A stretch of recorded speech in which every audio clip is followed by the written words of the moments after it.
sa publiko kasabay ng kaarawan ng ina ng isang katauhan.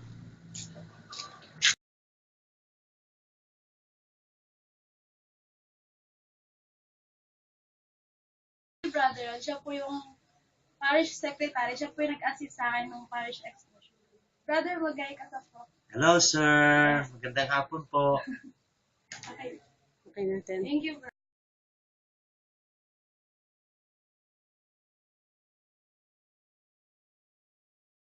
Hi, sir. Siya po si Father Alan. Siya po yung parish priest dito sa simbahan po namin.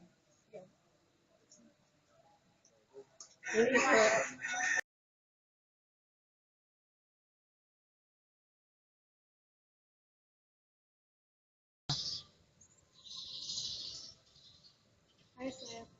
Magawa po ako ng project dito. Ito po yung mga nasa libro, ilalagay ko sa Excel. Ito po yung mga nagpalista ng bilag sa year na 2013 tsaka 2012. So, yun po. Mamaya na lang po. Ay, sir. Tapos na po ako dito. Tapos na po ang course ko. Napapulama na ako sa kay brother. So, yun na po.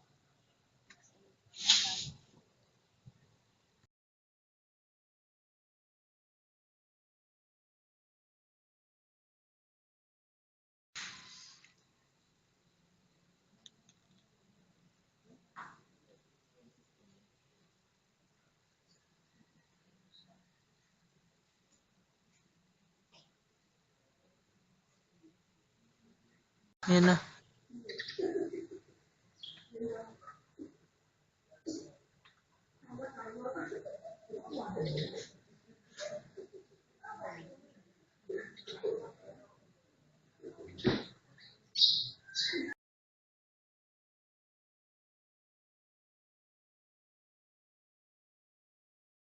Buhay na walang hanggan, at muli ko siyang bubuhayin sa muling araw. Ang Ebanghelyo ng ating Panginoon.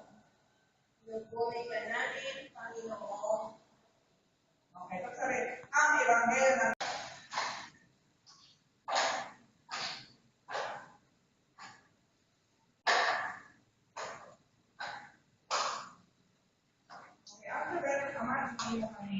itulog din natin ang ating mga personal na pamilihan.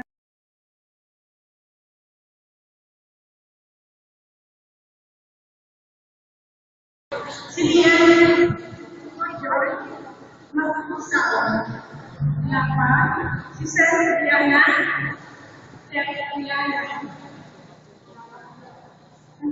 Shine Brasa.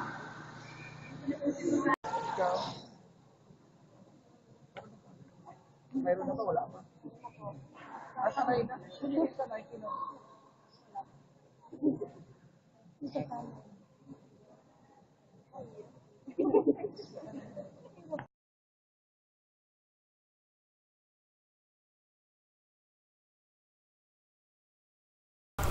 Ang karanasan ko sa aking naging parish exposure ay hindi madali, ngunit masasabi ko na nag-enjoy ako at may natutunan.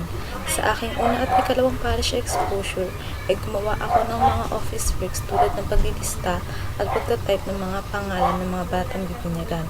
Ang aking ikatlong parish exposure naman ay tumulong ako sa paglilinis at paghahanda ng mga kagamitan na gagamitin para sa misa sa susunod na linggo.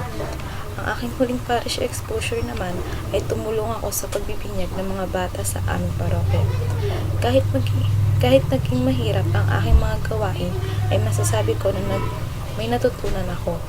Mahalaga ang binyag sapagkat ito ang nagsisilbing unang hakbang upang mas malapit tayo sa Diyos.